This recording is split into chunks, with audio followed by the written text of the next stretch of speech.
Targeting airports and aircraft. Airports are a prominent feature of the world's modern major cities. Many airports are located close enough to urban areas a sniper can target the runway and its aircraft without ever entering the airport property itself. A study of the vulnerability of U.S. military air bases by the RAND Corporation noted, a clever adversary faced with the insurmountable dominance of U.S. air power in the air could employ what we call an asymmetric strategy, and a successful attack on a U.S. air base may have a strategic effect out of proportion to the resources expended. Sarajevo International Airport, for one, was within easy reach of the city's westernmost neighborhoods and their high-rise buildings. On more than one occasion, the United Nations-run airport had to be shut down due to incoming fire by Serbian shooters.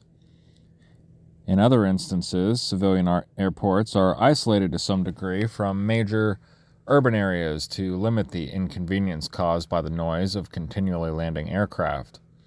Even with these airports, there are many buildings on the airport property itself and many spots to park a car that can be used as a sniper hide. Once a sniper gets within range of the airport, they can destroy an entire air force in just minutes because most aircraft are fragile machines that are unable to take punishment. The same RAND report identified this issue. Indeed, the complexity and sophistication of modern aircraft may make them more vulnerable. For example, superficial shrapnel damage to a stealthy aircraft's aerodynamic surfaces would do more than just affect flight characteristics. It would increase its radar cross-section, RCS, making it more vulnerable to detection and hence impairing its operational effectiveness, even if no vital components were damaged. Further, repairing the composite skin to restore the original RCS would not be a trivial undertaking. Alternatively, consider the effect of 50 caliber sniper rifle rounds fired through an AWACS radar, struts, or fuselage. Regardless of precisely where the bullet struck, substantial damage to the delicate electronics packed into this aircraft would probably ensue, in contrast to the P-51s and F-86s of the 1940s and 1950s, which were largely aluminum skins wrapped around empty space, making these aircraft much less vulnerable to one or two rifle bullets passing through the airframe. As the RAND report shows, all it takes is a single 50 caliber bullet through the skin of a domestic airliner to make it unflyable. Or a single round through the windshield of a cockpit will ground that aircraft until they replace the glass. More importantly, in the cockpit area of an aircraft are sensitive avionics like radar and weapons control systems, which will be rendered useless with a direct hit and may cost millions to replace. A direct hit to the engines or the internal fuel tanks will ground the aircraft until the engine is replaced or the fuel tank is patched. If the sniper is using incendiary ammunition and is aiming for a plane's fuel tank, they may even set a fire from the extremely flammable high-octane jet fuel. And let us remember, a plane needs its wheels to taxi and take off, so blowing off the forward wheel at the nose of the aircraft will ground the aircraft, although a tire change is pretty easy repair to make. Perhaps the best shot a sniper could make is shooting the pilot while they are in the cockpit. No pilot, no flying. Helicopters are less fragile than aircraft, but they too have their weak spots. Aiming for a helicopter's landing gear is useless since they do not taxi to take off or land. Punching a hole in the cockpit windshield is a waste of time since helicopters do not have pressurized cockpits or interiors like jet aircraft do.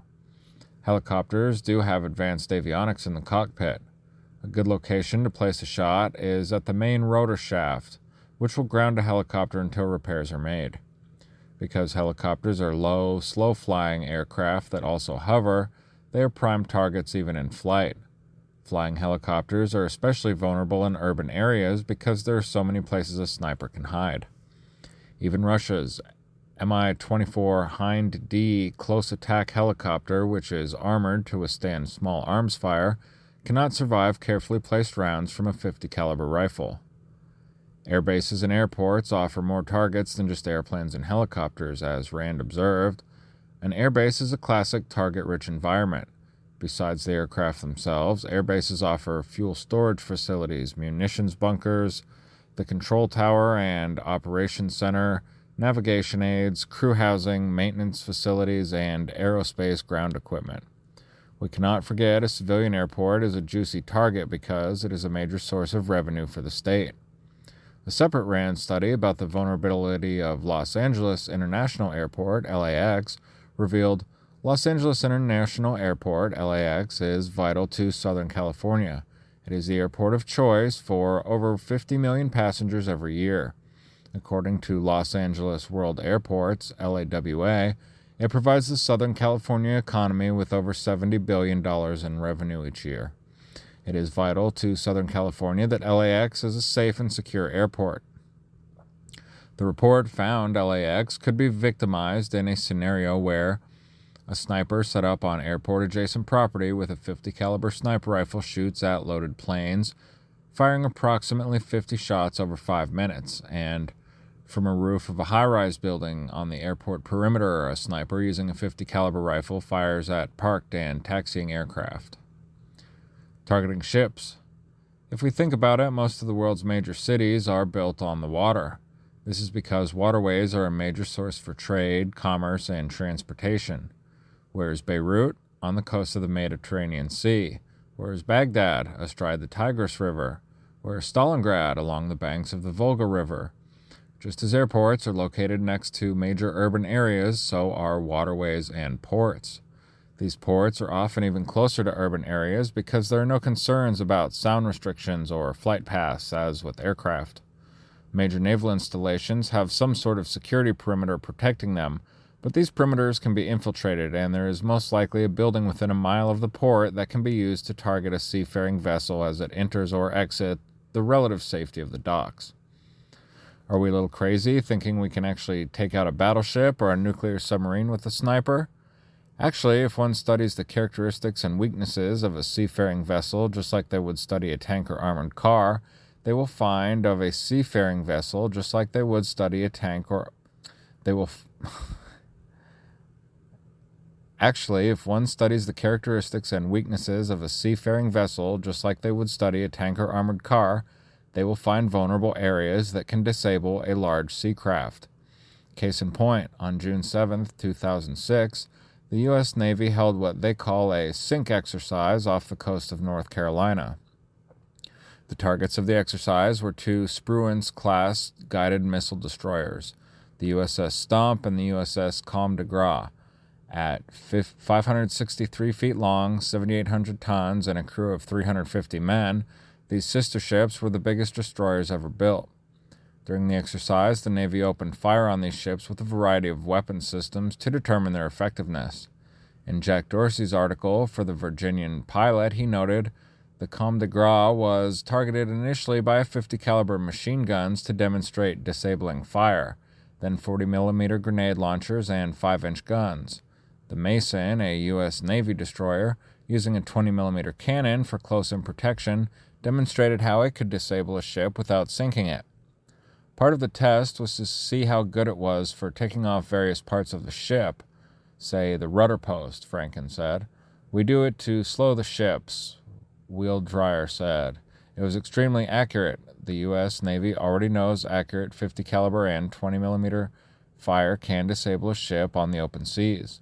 This means the urban sniper positioned near a harbor, port, or waterway can also disable ships similar in size as the 2 sister ships sunk off the coast of North Carolina. The sniper may not be able to get to a ship on the open seas, but they can certainly target it when it is docked for refueling or for repairs or for shore leave for its crew. The real advantage of firing from an urban area at a naval vessel is the David versus Goliath aspect of it. A lone sniper pitted against a massive armored and armed ship is perhaps the distinctive example of asymmetric warfare. For example, let us say a sniper looking to take out a ship is armed with a 20mm sniper rifle and is hidden in the upper floors of an occupied apartment building. Let us also say the sniper is using good tradecraft, has a sound suppressor on the weapon, and is hidden deep in a room.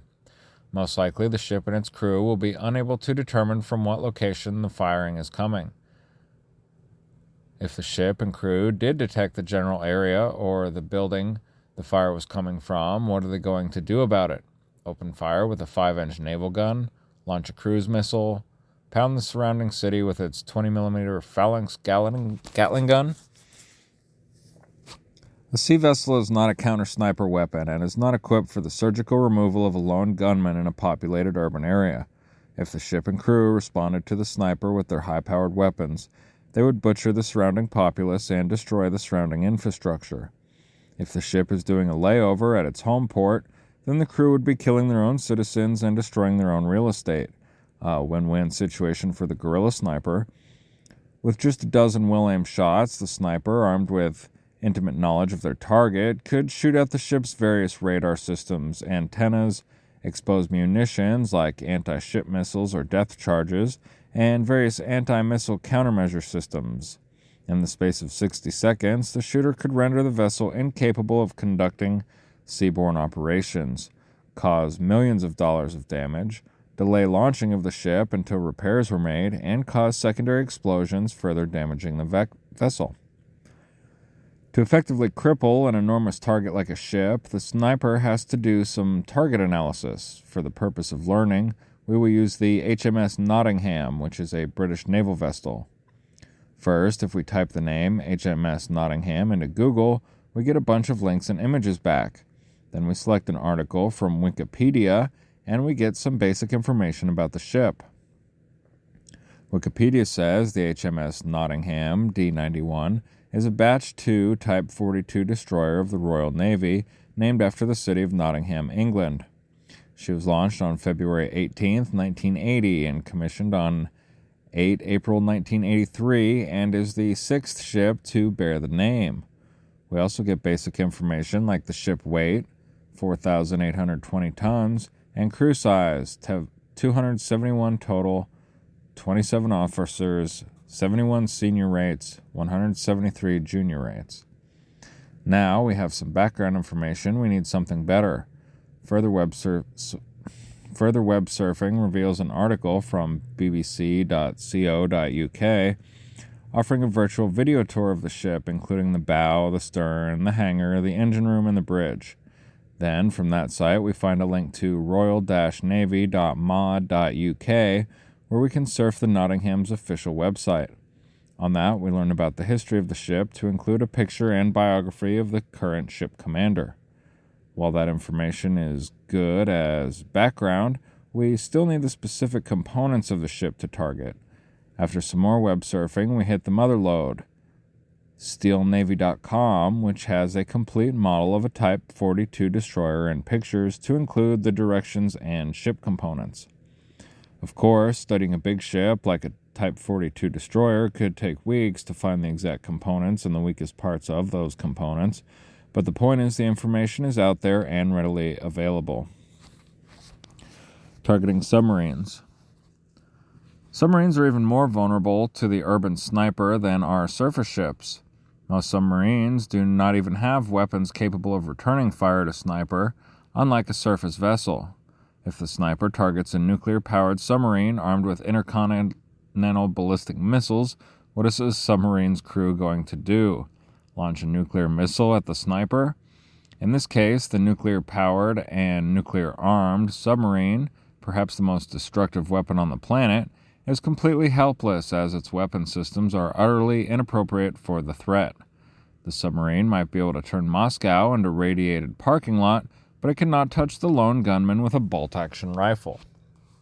More importantly to the sniper, because a submarine operates underwater, its hull must remain intact in order to submerge. A ship can sustain quite a bit of damage before it sinks, but a submarine in comparison is relatively fragile. Just a single armor-piercing round shot through the hull of a submarine will make it unseaworthy. Different parts of a submarine are vulnerable to the sniper depending on what the sub is doing and where it is. A submarine setting out from a heading to the docks will most likely have little exposed except for its sail. However, the sail is an important part of the vessel because depending on the model of submarine, it may house a conning tower, which has communications equipment, a periscope, and radar and antenna masts. Also, the submarine's commander or senior staff may occupy the sail and expose themselves in order to observe the surrounding terrain. Consequently, several carefully placed rounds from a sniper could result in the death of the vessel's captain and the disabling of its long-range communications equipment. If a submarine can be targeted while it was docked, then more of the vessel is visible. Not only can the sail be targeted, but shots can be directed against the entire upper half of the submarine. If a sub is in dry dock and completely out of the water, then an informed shooter can target every part of the submarine to include its propulsion system and sensitive sonar equipment. For about $50 worth of 20mm armor-piercing incendiary rounds, a lone gunman can easily disable a $2 billion Virginia-class attack submarine, forcing it to stay off the high seas until repaired. Other uses of the heavy-caliber sniper rifle. We have discussed briefly some of the major targets a sniper armed with a heavy-caliber rifle could effectively target, like tanks, armored vehicles, aircraft, ships, and submarines. But the list does not stop there, as there are an almost endless number of objects or structures that could be targeted by a thoughtful sniper.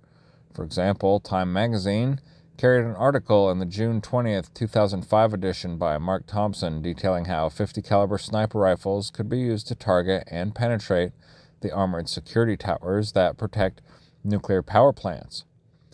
Once terrorist marksmen used the big rifles to take out the security guards sitting in their guard towers, or iron coffins as they are cynically termed, other members of the assault force would be free to breach the protective walls of the nuclear facility with explosively rigged platter charges. Once inside the reactor control room, the terrorist's goal would be to cause a nuclear meltdown. Engineers in the nuclear power industry agree it would not be terribly difficult to manipulate the controls to shut off the various pumps and valves that supply the water that keeps the reactor cool. The result, nuclear meltdown. True, nuclear power plants are one possible target for gun-toting terrorists. However, various security analysts, gun control advocates, and sniping experts have determined there are an endless number of targets for the large-caliber rifle, like large gatherings of people at sporting events, such as at open football or baseball stadiums, where a sniper could shoot into the crowds from a mile away and kill dozens of people in order to spread terror. Above-ground liquefied natural gas, LNG, storage containers to include the ships and trucks transporting the LNG from large processing centers to local distribution centers could be targeted, resulting in a large explosion. Bulk fuel tanks located at oil refineries and ports, fuel trucks and fuel transportation ships could all be set on fire. Chemical manufacturers could be fired on in hopes of creating a Bhopal, India-like catastrophe where a Union Carbide container overheated in 1954 and released 27 tons of pesticide methyl isocyanate, MIC, into the surrounding densely populated urban area, killing over 20,000 people and injuring a further 120,000. Also, trucks or trains transporting chlorine or propane gas could be likewise targeted and blown up. Armored cars transporting money for banks can be taken out to facilitate robbing them. In short, a large array of targets are available in any society that, when hit with a large caliber, armor-piercing, incendiary bullet, could cause major explosions, the release of deadly chemicals and gases into the surrounding population, or large-scale fires. These resulting secondary effects can shut down major transportation arteries, result in the evacuation of tens of thousands of people, may cause death and injuries to hundreds of thousands of people in the right conditions, can cost the government millions, if not billions of dollars in repairs, cleanup costs, insurance payouts, Medicare, and can paralyze a population with fear of another catastrophe. Thus, any insurgent or terrorist organization could wreak varying degrees of havoc on an unprotected and unprepared urban center and population. While I agree an educated sniper firing the proper ammunition at a defined target can wreak damage on the urban infrastructure, we should not overestimate the heavy-caliber sniper rifle and think a gunman armed with a 50-caliber sniper rifle can shut down an entire city. That is pure nonsense. For instance, one of the most commonly recognized targets for a terrorist armed with a 50-caliber rifle is a fuel facility. For sure, a few well-placed armor-piercing incendiary rounds will penetrate the thin metal of a fuel container and then catch on fire, but will this fire result in a apocalyptic disaster where multiple fuel containers explode and spread burning fuel for miles in all directions? Some experts think not. In the first part of June 2007, the Associated Press ran an article stating federal authorities announced Saturday they had broken up a suspected Muslim terrorist cell planning a chilling attack to destroy John F. Kennedy International Airport, kill thousands of people, and trigger an economic catastrophe by blowing up a jet fuel artery that runs through populous residential neighborhoods. According to authorities, these terrorists intended to blow up the airport fuel tanks with explosives, but they could have just as easily, and probably with more success, set them alight with a heavy-caliber sniper rifle firing incendiary ammunition. While a fuel tank or two might catch on fire, some people knowledgeable in the field thought the damage would be limited. Richard Cooperwicks, a pipeline expert and president of AccuFacts Inc., an energy consulting firm that focuses on pipelines and tank farms, said the force of explosion would depend on the amount of fuel under pressure, but it would not travel up and down the line. That doesn't mean wackos out there can't do damage and cause a fire, but those explosions and fires are going to be fairly restricted, he said. In this situation, the company that manages JFK Airport's fuel network felt a simplistic attack, like starting a fire at their fuel farm with a sniper rifle, would be contained rather quickly. Protective security details. Another area of concern for security professionals is less horrific than the awful death of thousands caused by chemical poisoning or an uncontrollable gasoline fire. What they fear is their inability to protect a high-value personality, like a head of state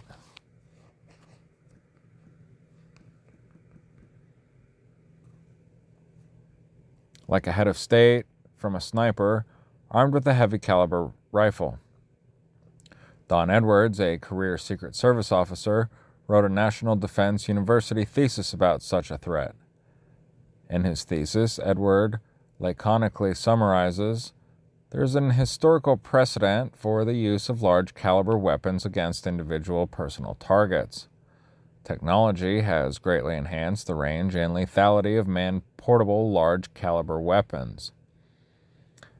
The author feels this, coupled with widespread availability, could result in the use of these weapons against U.S. National Command Authority, NCA, figures. Edwards also recognized these weapons could be employed effectively from places of concealment outside the scope of normal security measures against personnel, aircraft, lightly armored vehicles, and buildings.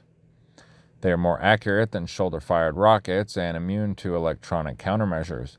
They thus pose a threat in environments generally thought secure. In other words, the job of security details have gotten harder. Security measures that would normally work for the person they are trying to protect will not work against a heavy-caliber rifle fired at extreme ranges. For instance, an armored car or limousine will not stop a 20mm armor-piercing round. A shooter will be able to fire through an armored car door or bulletproof window, penetrate the vehicle, and continue on to strike the target. Furthermore, a sniper can hit and disable the vehicle's engine, making it a sitting duck for follow-on shots. With big sniper rifles, body armor becomes irrelevant.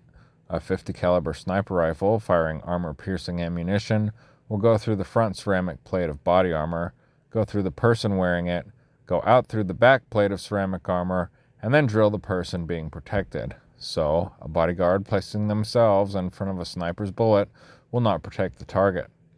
Also, a shooter can penetrate other protective mediums found in structures like windows, doors, walls, concrete and plaster, and roofs.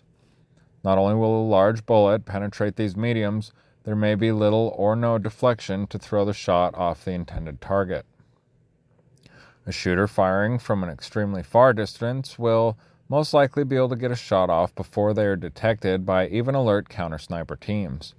Since an urban area allows for a concealed sniper to fire from 1,000 possible locations, security details are easily overcome by so much urban clutter and information overload.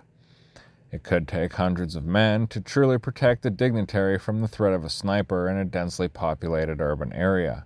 This massive effort would require security personnel to identify, observe, and be able to counter every potential sniper hide within a 1-mile radius of a particular location.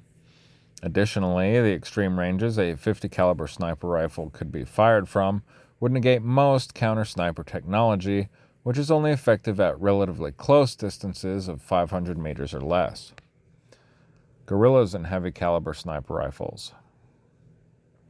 Since we know heavy caliber sniper rifles have been commercially available at least from the early 1980s, have any guerrilla organizations used them in combat operations? The Violence Policy Center, VPC, reported that several people admitted at least 25 Barrett 50 caliber sniper rifles made their way into the hands of the Mujahideen fighting against the Russians in Afghanistan. In the VPC's report, Voting from the Rooftops, they say Associated Press wire service also described the transaction as follows, quoting the president of Barrett Firearms, Ronnie G. Barrett. Ronnie Barrett, president of Murfreesboro, Tennessee Barrett Firearms, likened sale of the 50 caliber armor-piercing rifles to the supply of the Stinger surface-to-air missiles given to anti-Soviet guerrillas in Afghanistan. Barrett rifles were picked up by U.S. government trucks, shipped to U.S. government bases, and shipped to those Afghan freedom fighters, Barrett said. There is a kernel of truth in these well-parsed representations. The U.S. government did in fact supply some Barrett 50 caliber sniper rifles to the Afghanistan resistance. It just did not supply or authorize the ones bought by bin Laden's al-Qaeda. We never sold anything to or bought anything or otherwise transferred anything to bin Laden in the 80s, according to the man who ran the program on the ground, the former CIA station chief in Pakistan.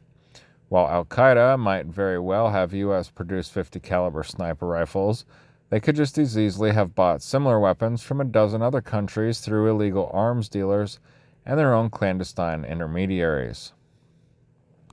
The Irish Republican Army, IRA. The IRA received several 50 caliber Barrett's rifles in the early 1990s from the United States. It is believed these rifles were purchased legally through private gun sales by Americans who were IRA sympathizers who in turn smuggled these rifles into Northern Ireland through IRA intermediaries. The IRA published videos of them training with their newly acquired guns, which did not bode well for the British military. Eventually, an IRA sniper team working out of South Armagh targeted British checkpoints with one of their Barrett 50 caliber sniper rifles. As stated elsewhere in this book, this sniper team fired the rifle while concealed in the back of a Mazda 626 hatchback. The IRA is not known to have targeted British armored vehicles or aircraft with these 50 caliber weapons. However, the IRA did conduct an operation where they mounted a 50 caliber machine gun in the back of a truck and maneuvered this truck in front of a British police car. At point-blank range, the IRA team opened the back of the truck and fired on the police, shredding the car in the process. The IRA could just as easily, with a lot less trouble, a 50 caliber rifle for this operation and had the same result.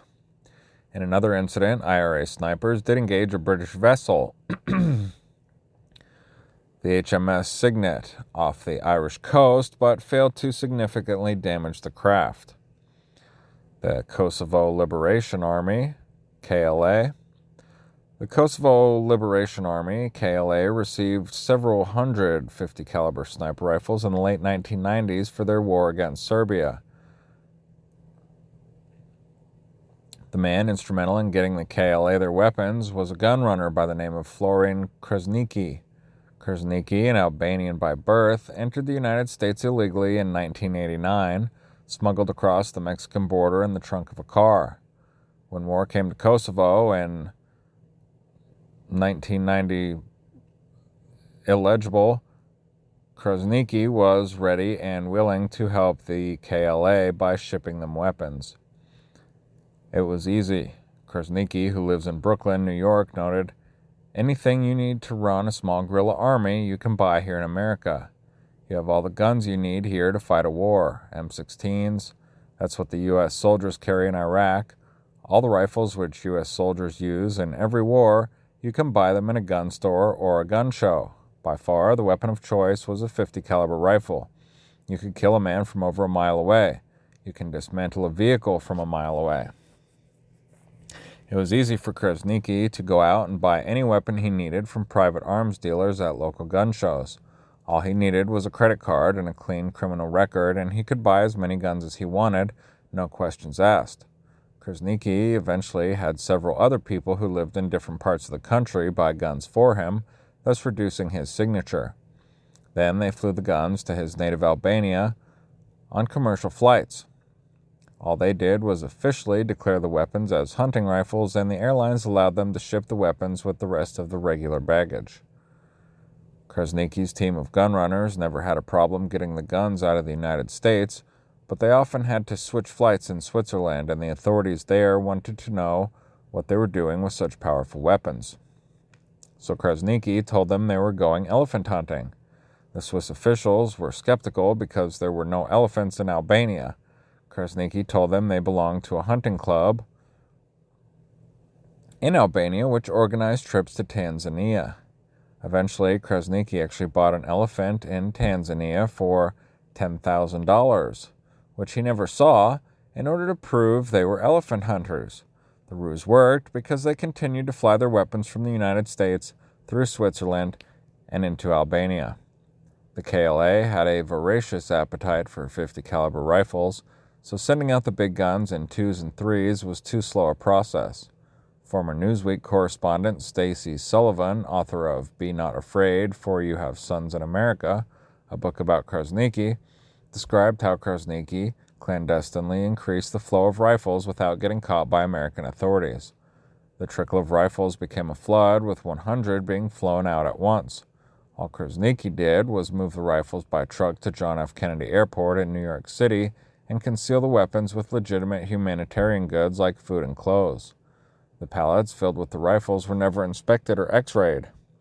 The airport simply did not have the manpower to check everything being shipped overseas, and unless there was some indication of impropriety, anything could get shipped out, to include anti-tank guns. The KLA got their .50 caliber sniper rifles in a standard guerrilla fashion. They had a front man, Krasniqi, with a clean record buy the weapons legally in a country with liberal gun laws, the United States. The organization then shipped these weapons via commercial air, used a simple cover story to explain why they were shipping the big guns for a hunting club, and then offloaded the weapons in Albania. Then the KLA moved the guns from Albania into Kosovo through illegal border crossings. Since Kosovo was populated mainly by ethnic Albanians, the Albanian government never looked too closely at their border and the activities of possible gun runners. Iraqi insurgents. In 2005, the National Iranian Police legally purchased 800 HS-50 .50 caliber sniper rifles from the Austrian weapons manufacturer Steyr-Mannlicher. Iran's given reason for buying these weapons was for use against drug smugglers on the dangerous Iran-Afghanistan-Pakistan border, where a bloody drug war raged for several years. Steyr-Mannlicher did nothing illegal since the Austrian government approved the transaction. The Iranians even provided an end-user certificate proving they would not export these weapons to another country. The rifles were subsequently shipped to Iran in 2006. The Steyr Arms webpage describes their precision-crafted sniper rifle. The Steyr HS-50 is a long-range, high-precision rifle with an effective range of up to 1,640 yards, 1,500 meters. It was designed as a single-shot bolt-action rifle and is available in the caliber .50 BMG. The Steyr HS-50 features a cold hammer-forged fluted barrel, adjustable bipod, and a highly efficient muzzle brake, which reduces recoil substantially to increase shooting comfort. The top-mounted Picatinny rail, Mill Standard 1913 rail, allows quick and easy installation of various optics or night vision devices. The Steyr HS-50 is designed to field strip easily for transportation or maintenance purposes. If Steyr sold these sniper rifles to any other country, the transaction would have been quickly forgotten. However, since Iran supported various insurgent groups in Iraq, American and British observers of this transaction thought it was unwise to give Iran such powerful weapons. American Britain raised the most opposition to the arms sale because it was their soldiers on the ground fighting the Iranian-equipped insurgents. Soon these fears came true because, according to the Britain's Telegraph, just 45 days after the arms transfer, an American officer was shot dead while in an up-armored Humvee. A .50 caliber round punched through the 2-inch thick, bulletproof windshield and then struck the unlucky soldier. Since the Steyr-Iran transaction, more than 100 HS-50s were found by U.S. forces during raids of insurgent arms caches. Of course, Iran denied giving the weapons to the Iraqi insurgents. Most likely, Iran removed the serial numbers from the HS-50s so they could not be traced, and so Iran could at least have a thin veil of plausible deniability. This sanitizing would take some work, since Steyr places the weapon's serial number on the bolt, the barrel, and the frame, in order to ensure these precision-crafted pieces are kept together. Even if it could be proven the rifles came from the 2005 transaction with Steyr, Iran could still deny any official involvement. Tehran could claim the weapons were stolen from the National Police, or corrupt members of the National Police sold them to Iraqi insurgents without any approval from the Iranian government. Because Iran had a sophisticated covert warfare ability and much experience secretly aiding Iraq's insurgents with explosively formed penetrators, EFPs, one seriously doubts Iran would have supplied these HS-50 sniper rifles in such a manner that they could be traced back to Tehran. To date, no one has been able to provide a serial number trace of the captured weapons to Steyr-Mannlicher. Steyr-Mannlicher noted their HS-50 licensing rights have expired, so the rifle can also be built elsewhere, like Canada.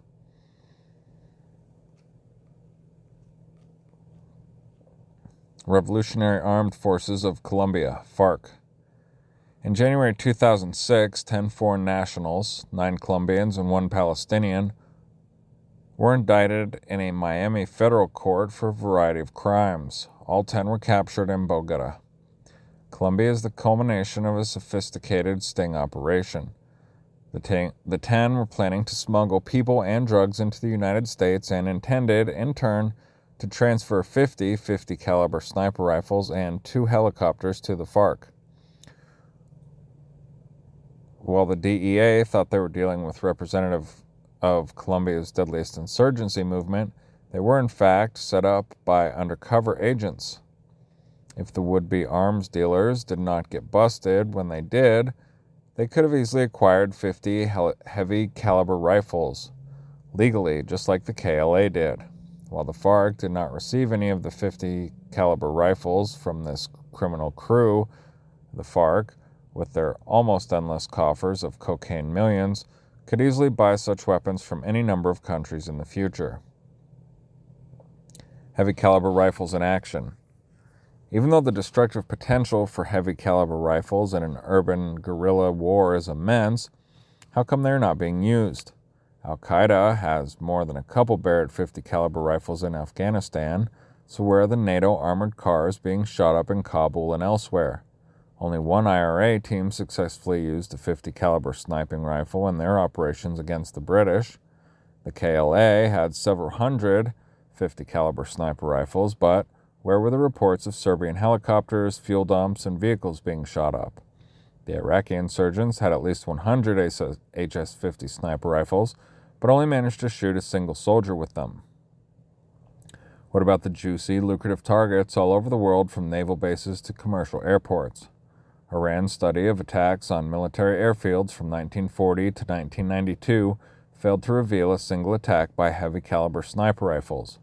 Although small, unconventional forces using unsophisticated weapons have successfully destroyed or damaged over 2,000 aircraft, the much-typed sniper rifle has resulted in 0 destroyed aircraft. The RAND study on LAX noted, since 1980, there have been over 8,000 terrorist attacks against aviation targets worldwide, killing over 5,000 people. Since 1974, LAX has been the target of 2 bombings, 2 attempted bombings, and 1 gun attack. The only example of anyone having used a heavy caliber rifle to destroy aircraft was the American Marine 2nd Raider Battalion in World War, which managed to shoot up 2 Japanese seaplanes moored in the water off Macon Island with a 55 caliber anti-tank rifle. So that is the total sum of heavy caliber sniper operations conducted by the world's collective guerrilla, insurgent, and terrorist organizations. The heavy caliber sniper rifle may be the most underutilized weapon in guerrilla history. Why? There are several reasons. First, most guerrilla organizations are as ignorant of the capabilities of a heavy caliber sniper rifle as their conventional counterparts. It took the world's major militaries decades to recognize the usefulness of the 50 caliber sniper rifle, and they have been commercially available only since 1983. It may take a while for the trend to catch on in guerrilla circles. Importantly, acquiring 50 caliber weapons and larger is not as easy as getting smaller size weapons. Would anyone have noticed if Iran purchased .243 caliber varmint guns? I doubt it, because 50 caliber size rifles and larger are relatively exotic. The purchase and sale of these big guns raises eyebrows. Finally, heavy caliber sniper rifles make the life of the guerrilla difficult. Despite the modern advancements in rifle design, a 50 caliber rifle is still cumbersome compared to something like a .44 Magnum revolver. It is harder to transport a large rifle clandestinely. It is harder to set one up for firing while remaining undetected. It is harder to fire a 50 caliber beast and conceal its gunshot and muzzle flash, and it is harder to flee the scene of shooting with a 30-pound hunk of steel. I'm not saying a guerrilla organization cannot use a large rifle covertly. It is just much more difficult. It takes a sophisticated, disciplined, well-organized organization to acquire, transport, set up, fire, and then escape with a large weapon. Sloppy, immature organizations will fail at such a task. Only top-notch organizations can pull off such a feat repeatedly, professionally, and securely, like the IRA, and they were eventually caught. Heavy caliber sniper rifles have great potential as an anti-materiel tool. They can take out enormous weapon systems like battleships and submarines, planes, and helicopters. They can cause severe damage to civilian infrastructure like fuel farms, chemical plants, tankers, airports, and naval facilities, and they can render most security details for dignitaries irrelevant. However, an organization, be it a conventional military unit or a guerrilla movement, must educate themselves about the limitations and strength of the big rifles before they can have any success with them. To date, most guerrilla movements have failed to appreciate the heavy caliber sniper rifle and have thus failed to develop the organizational infrastructure required to clandestinely and securely employ these weapons.